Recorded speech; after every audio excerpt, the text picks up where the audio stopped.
You never know where you're going to find your next great stock trade. For social arb investors like us, you're always looking for new trends or changes in consumer interest before the suits on Wall Street catch on. Today on Dumb Money, we think that we found one of those, and it's an off-radar trade, and it's a major product placement in a movie that was released 2 weeks ago. And since then, we've seen a dramatic spike in the Google search traffic for the product. And if you've really been paying attention, you might have known about this product placement before the movie was even released, because the studio, who was very quiet about this movie, they showed a 30-minute clip to a group of movie critics, and one of those critics, it seems to be wired like us, and they noted a product placement for something that we think could materially impact the company's stock. So today on Dumb Money, we're going to dive into what we know about the movie and what we know about the product placement and the underlying stock. That's all coming up. We are Dumb Money. Three friends who turned $30,000 into $30 million using nothing more than Twitter and a zero commission trading account. The suits that work on Wall Street, they call those people the smart money. That's not us. Our goal is to help level the playing field for everyday investors. We are Dumb Money.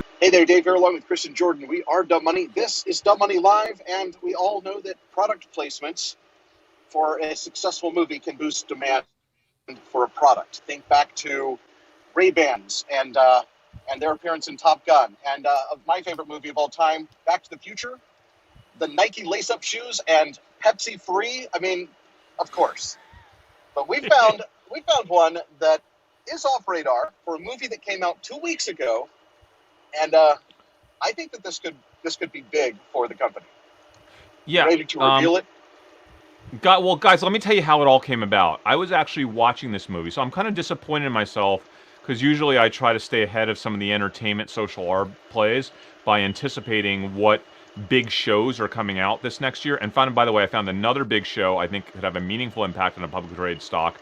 We won't talk about today. I think I want to talk about next week, though. So like that's coming. So please make sure you subscribe and hit the notification bell so you get notified of that episode, because I'm pretty pumped about that one as well. But guys, I was watching a movie with my family last week, a Pixar movie. For those of y'all probably guessed it by now, Luca. And a Pixar doesn't come out with movies very often, right? When they do, it's a really big deal. And the thing about Pixar movies is that they are global. I mean, we're talking about the entire world watching this Pixar movie. It's the movie Luca, and it is an incredible movie. But I didn't get to enjoy any of it, because about 20 minutes into the movie, I had realized that, is this entire movie going to be around this product? And when I say about a product, I mean if you could take a product and you could shine a light on that product as if it would save the world. I mean, create the most beautiful, pure story of joy around that brand. Like, who does that other than the brand itself? Like, I was like, is this a paid product placement? I don't know what's going on here. Did this company actually make a movie to promote their product? But Pixar would never do that, right? They would never just... And I couldn't enjoy the movie. That's what's weird to me. It's like I this, still haven't seen the movie. It's not just like a product placement. I mean, it's not like they just did like a generic version either. I mean, they had full-on logos and the whole thing. I mean, it's for, and they like zoom in to the word, to the Vespa logo and to the Piaggio logo. It's crazy. Dude, you just revealed it, Jordan. All right, Jordan revealed it. So the whole movie is about Vespa. And what is the meaning? Why is Vespa such a big deal? Because Vespa equates to freedom. Vespa is freedom, because in these kids' lives, a Vespa is the way that they can explore the world, right? I was like, if I was at the parent company, Piaggio, this is the movie I would write for my company, and Pixar did it on their own. I don't know what the relationship is between Pixar and Vespa. I don't even think it matters, quite honestly, because the entire movie, all I was doing was pulling Google search trends. I think it's just like an Italian movie. I tried to read as much as I could to figure out if but there it's was based a in financial Italy. arrangement. And so they just tried to pick something that is like, I mean, it's kind of like it's like the ultimate. Every time, like I've got friends that go to Italy and they always rent Vespas and then cruise around. It just seems like the thing to do when you're there. So maybe just when they were creating this idea about Italy, they were like, you know what, we got to get the Vespa involved. Yeah. So Jordan, the first thing I did Well, and I think about it is. I 20 think it minutes. naturally fits into the story. Yeah. It is the story. I mean, it quite honestly, like it the story revolves around the product, and it's like I said, it's displayed in such a beautiful way. The first thing I did was obviously pull a Google search trends chart, right? Because that's just the obvious thing to do. And I was like, wow. I pulled a 5-year G trends chart of Vespa in the United States. I didn't go global. I just went in the US. And man, it is just insane. It's like, imagine a flat line chart. It's our thumbnail, right? The thumbnail is the chart, the 5-year search chart in the US for the word Vespa. The second the movie came out, it just skyrockets. And so what does that tell me? That tells me, well, is this going to be meaningful? Because part of our social ARB methodology is you have to discover a change, some information, some anomaly, some change in culture or social or consumer behavior or something that's happening that maybe Wall Street missed. But you can connect that change to an investable opportunity, which in this case is a publicly traded company that trades on the Milan Exchange and has an ADR here in the U.S. By the way, we're not financial advisors. This is a stock I invested in through the ADR, and I'm trying to invest in it in Europe. That's another story. I'll tell you about that later. But guys, what you have to determine, so we're not telling you what to do. This is what we're doing. So poke holes in our thesis. Get on our Discord, dumbmoney.tv/Discord. Let's discuss this trade, okay, guys? But I was trying to determine, can this move the needle for Piaggio? And when you start kind of looking into the parent company, they're a global company. They make a lot of two-wheeled vehicles, not just Vespa. Vespa is one of their brands. The U.S. is one of their regions and isn't like a huge, gigantic, region for them. But this is a global movie, and I'm walking away from this opportunity thinking this is a massive tailwind for this company. I think this movie is going to be a monstrously big movie for the next 6 to 12 months as it kind of makes its way through the chain of where people are watching the movie, buying the products. I think this is going to be a massive imprint on the Vespa brand for many years to come. So I think it's a massive tailwind for the parent company. The degree to which it's going to move the needle this quarter or next quarter is undetermined. I haven't, quite honestly, I've been traveling just like you, Dave, the last week, and I really haven't had the bandwidth to go in really deep on the trade. And because it's a European trade mostly, because the ADR in the US has virtually no liquidity, I'm not comfortable putting a lot of money in it to it. So I put a very, very small amount of money into the ADR. I just don't trust it.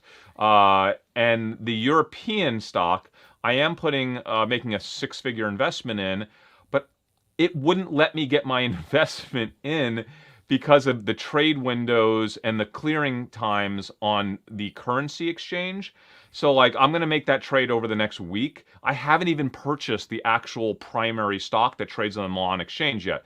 Normally I'll do that prior to us kind of having this conversation because I've done my research and I've made my bet. But I haven't even made my bet really on this other than a few shares, like 20 grand and the ADR. Yeah, so I've been doing some research on the company, and so the stock price has actually already moved up quite a bit over the last year or so, and it's because motorsports have been doing really well. So we know this. Polaris has done really well. It's kind of the same thing for Piaggio. They've got a bunch of, like Chris mentioned, they've got a bunch of two-wheeled brands, including motorcycles and things. So they're not just scooters, but they do a lot of scooters. They do a lot of motorcycles. And so just in general, those things have done well over the last year. And so what you've got to determine is this extra bump for Vespa going to do anything, or are they already going to be in a down? I don't really know that yet. Yeah, Jordan, I don't know that either, but I decided that it was worthy of an investment because I felt that it was meaningful enough to one of their primary big brands in a tailwind that I always make an assumption, and that assumption is that the market is generally efficient when it comes to a ticker. Generally, meaning if you don't have the time to do the fundamental work, I'm going to make an assumption that pretty much everything is factored into this stock. But I don't think Luca is factored into the stock. That I know because I've been trading entertainment and movies for 15 or 20 years, and virtually never does Wall Street properly factor in something like this into a company. So I view it as a nice tailwind. I wouldn't ordinarily go out and buy this company, Piaggio, right? It's a European company. I don't trade European stocks. I have to move money in my global account at Schwab. I got to pay like half a point to transfer my U.S. dollars into euros. And in this case, it was really terrible because I had already transferred my U.S. dollars into Australian currency for these Australian stocks I was looking to buy as part of my alternative energy play that we haven't talked about a lot on this channel yet, but I hadn't made the trades yet except for one. So I already paid a bunch to do that, and then I had to pay more to transfer into euros, and then I have to pay more commission than I would like because they're not as efficient. They're not as efficient over there when it comes to trading. So it's a big headache for me, guys. Like, I don't like doing that, and so will not be a big investment for me. It's a very small one. But it's one that, hey, I'm going to roll the dice with it because I think it's a pretty big tailwind to have the world's most premier entertainment company basically make you... I think they'll do probably $1 billion of revenue in ticket sales off this, right? And it's a big product promotion. The whole world is going to see this movie, right? I couldn't find any of the financial terms between the two companies or whether it was truly a product integration, but the best clue that it is a product integration is that right on the homepage of... Vespa.com, I think that's their URL. Yeah, Vespa.com is basically a big Luca Disney streaming June 18th banner, right? So, well, wouldn't you do that even if you weren't paying? You know what I'm saying? Like, by the way, it is do that, but you're not going to be able to use their artwork unless there is a true I'm sure integration, right? So yeah, they're using full logos. That's what they're using, not just the Vespa logo. They have, if you zoom in, like they had the scooter go by in the movie, and it actually has a Piaggio logo right in the middle of it. It's crazy. Yeah, guys. By the way, stock ticker on there. By the way, the timing, it is the 75th. As you can see, it's the 75th anniversary of Vespa this year. So it is a celebratory year for the Vespa brand. And like I said, to me, it doesn't really matter whether it's a product placement or not. I don't think it is in the traditional sense because no way is Pixar selling out and making a whole movie about a paid movie. They just don't do that. That's not what they do at Pixar, right? So they just happen to... There is definitely a brand integration, but the Vespa... Yeah.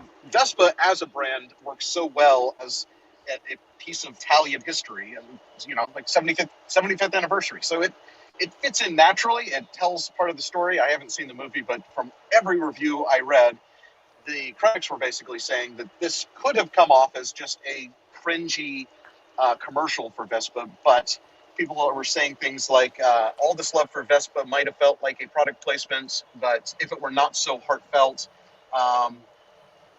it's a pretty much a blatant product placement, but also charming given how prominent the brand is in our ideas of Italian culture. So it really works, apparently. It was beautiful, guys. And I think that's really the takeaway here is you could see something in a movie like a truck or something, you're like, product placement. You do not feel that way when you watch this movie. You don't watch this movie and go, product placement. You go, wow, that is an amazing story. And like, honestly, Vespa's on my mind.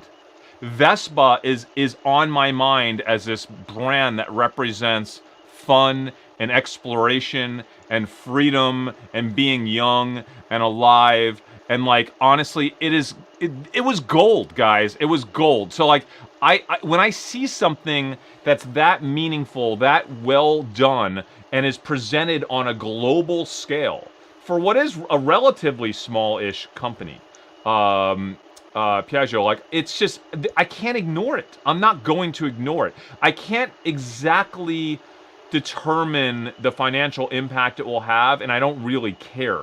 For me, it's worthwhile having some exposure in this brand because I think it will be a pretty nice tailwind for at least one of their main brands over the course of the next year and maybe beyond that. And that's it. That's the trade for me. I invested. But listen, you know why I love this, guys? Because the trade aside, this is about as pure as it gets for Social Arb, right? So I want to ask everybody that's watching this, if you saw this movie and you didn't immediately get thrown off 20 minutes in and start pulling Google search trends on Vespa, then something is off with your ability to critically observe right, and identify social arb opportunities, because this is about the easiest one that I had ever come across. I'm curious. I have not had a lot of time to be in our Discord this last week, and I don't know the degree of conversation that's been happening in Discord. There might be conversation about this already. I do not know. But certainly it's a wonderful example of pure social arb trading for people that are interested.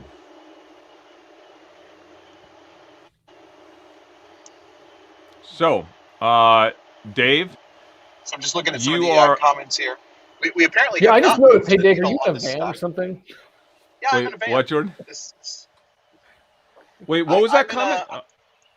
this is Oh. the Big Van Adventure, and we are on our way home to start our next vacation. So how are you Um, streaming it? Do you have like a Starlink or something, or is it just straight up LTE? We are straight up LTE. Wow. I'm somewhere in between Missouri and Kansas right now, I think. Where am I? And these phone companies. By the way, someone said the stock is not spiking. I'm so happy that the stock is not spiking. First of all, you would be... there's no zero chance you can get me to pay more than a couple pennies more than what it was trading at before the episode. Because this is a tracking ADR, right? So, like, it should not really go up or down meaningfully beyond what it tracked in Europe. And if it does, Although, people are just overpaying. My thought is it's probably actually not trading in Europe right now because it's after market hours. No, it's not. It is trading here. And Yeah, if you look at the tracking stock has taken the ADR, or I'm not even sure which version of tracking stock this is, but it has spiked and diverged from the actual stock chart there. Oh, is the blue? Is that what you have in the blue? Is the tracking stock, and the green is the underlying stock PIA. And this is just a 5-day date range, so you can see where this line is. That's when the market is closed here, and when the market's open here, it has spiked up. So it was pretty much right in line during the hours that the stocks were opening at the same time, and now their market is closed and our market is open, and the stock is taking up. It's overpaying for something, but you'll see Don't what happens overpay in for Europe. it because that spread right there that's artificial. Well, yeah, unless you can make a case that European investors are just really not they don't have the capacity to really social arb opportunities, and they're generally slow to pick up on stuff. That you can make that case to where the tracking stock might be a leading indicator, right? Like, who knows? I mean, listen, this is the episode. I don't think anyone else is talking about this.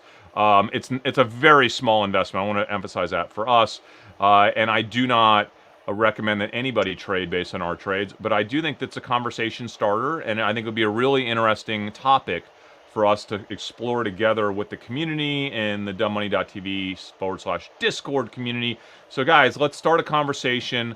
Who thinks this is going to move the needle? Let's I think it'd be cool to call some Vespa dealerships. I haven't done that yet, right? So like normally, if I wasn't traveling, I'd just been nuts. So I just got back from Austin literally 45 minutes ago. I ran and got to my house just in time for this episode. But I would love to call some Vespa dealerships here in the U.S. and potentially even call some in Europe and just say, hey, have you seen any abnormalities with, sales demand the last week or two? That would be the first stop for me, just to see if it's even impacting Vespa sales. Because if it's not impacting Vespa sales at all, then it's really hard to get excited about it. But my thesis is that it would. My thesis is that it certainly would lift demand, certainly brand recognition, and likely demand for Vespa in the immediate future, at least. So, Chris, would you buy a Vespa with your Vespa earnings? So I think no, I would not. I would not, because we don't live in an area like I don't. By the way, I was doing nothing but taking scooters, bird scooters in Austin. I probably spent like $160 on bird rides. I rode all over Austin. I did Barton Springs. It was amazing. I love it. Like, I would own one for sure. Would you do a Vespa in Austin? See, I still feel like it's too dangerous. I wouldn't Jordan, I almost accidentally got on the freeway and on one and had to reverse around on the on-ramp and get off. But you know me, I'm kind of nutty when it comes to being on the road.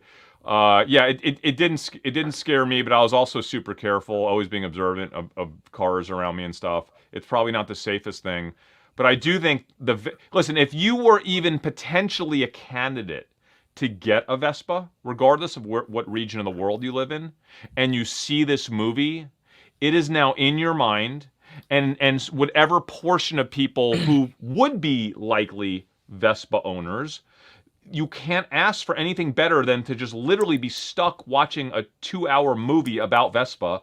And so I'm not a candidate to buy a Vespa, so it's irrelevant, but there are candidates all around the world, potential customers, and I would imagine this is going to, help demand. I mean, we'll see. I haven't done the homework yet. I haven't done the hard work to see if it's impacting demand yet. So it's impacting interest. But interest, yes. Guys, look at people and look at people searching for Vespa. If the majority of the movie viewers are kids, I think probably the target audience is kids, but Chris watched it because his kids were watching it. Jordan, have you seen this movie yet? No, but I will.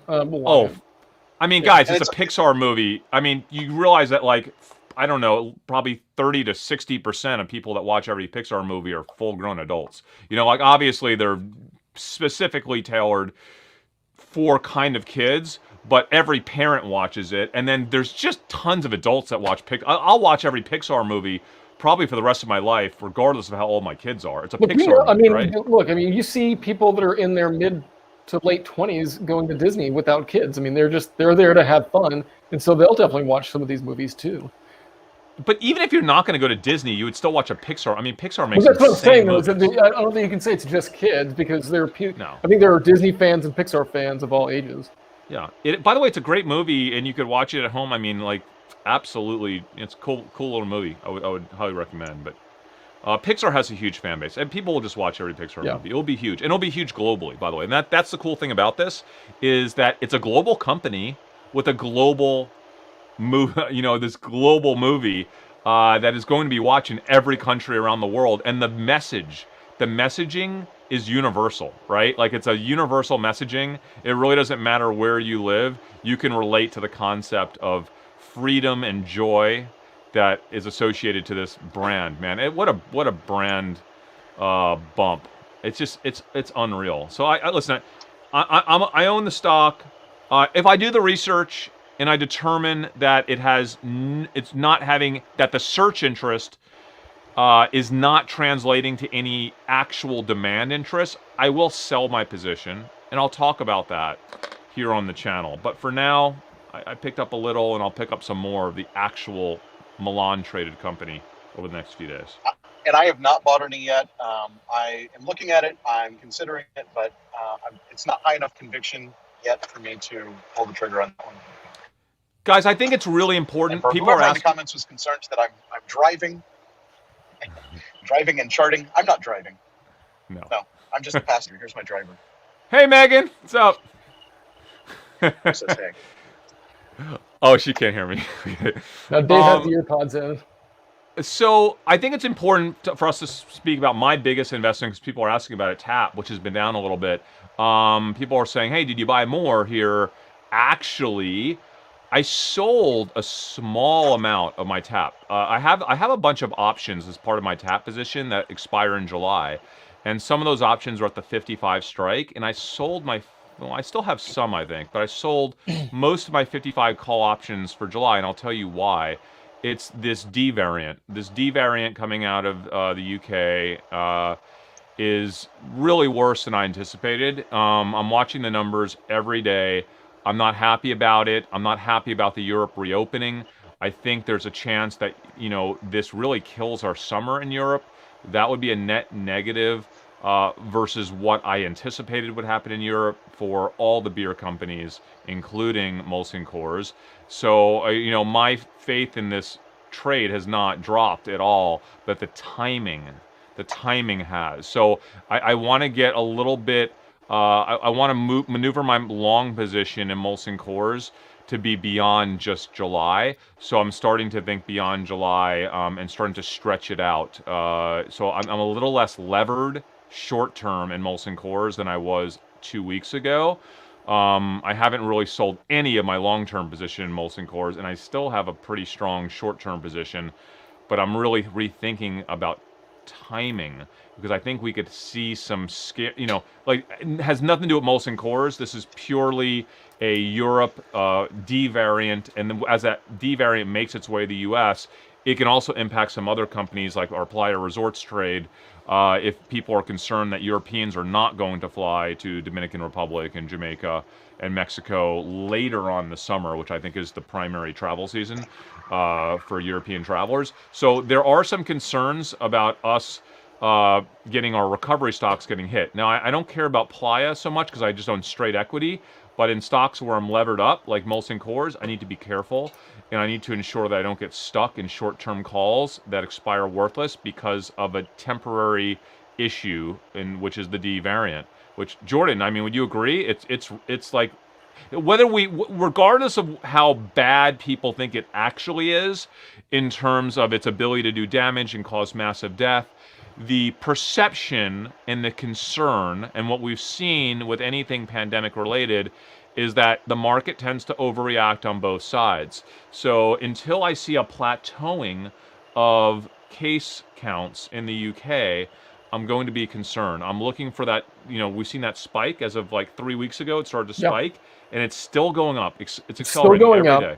Yeah, it's still going up. I think they said today that they're not seeing any increase in deaths, which is great, but we all know that's lagging indicator. So they have a little in the UK, Jordan. I've been watching the death data, and it has picked, not a lot.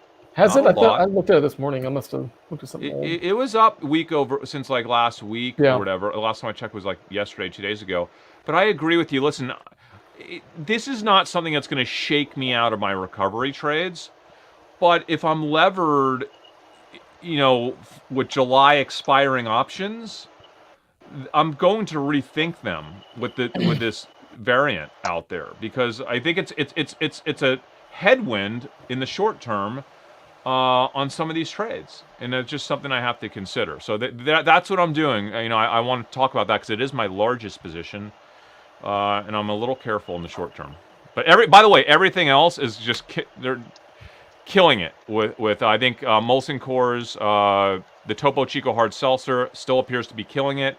By the way, I am paying for all kinds of beer data now, like industry insight data, so I'm not missing anything. I get some of this data almost daily. If I find anything that's concerning, I'll certainly share it through the Discord group. We have a beverage channel in our Discord group. I've been kind of absent there since I've been traveling a lot, but I will certainly share any data that I think is concerning. Right now, all the data I'm seeing out of the industry as it relates to Topo Chico Hard Seltzer seems to be really strong, exceptionally strong. And we even had some comments from the CEO as of like a week and a half ago, essentially said they're selling everything they can manufacture, right? The only negative news I've seen was an analyst report that came out this last week that basically highlighted that they have some concerns over Molson Coors' ability to monetize the demand since they're not the manufacturer, which I think is ridiculous because we all know that they have the rights to manufacture it. It's just going to take them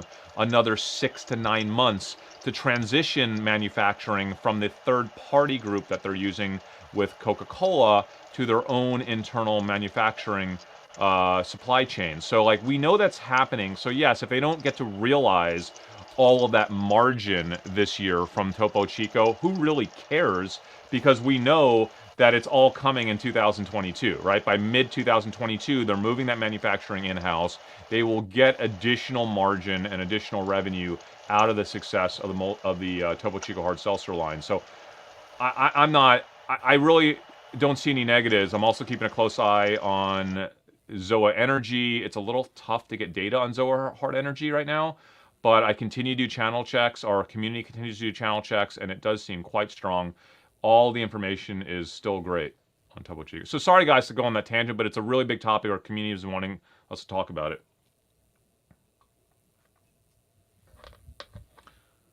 Yes, for sure. And before we go, though, we do have. Are we going to wrap up?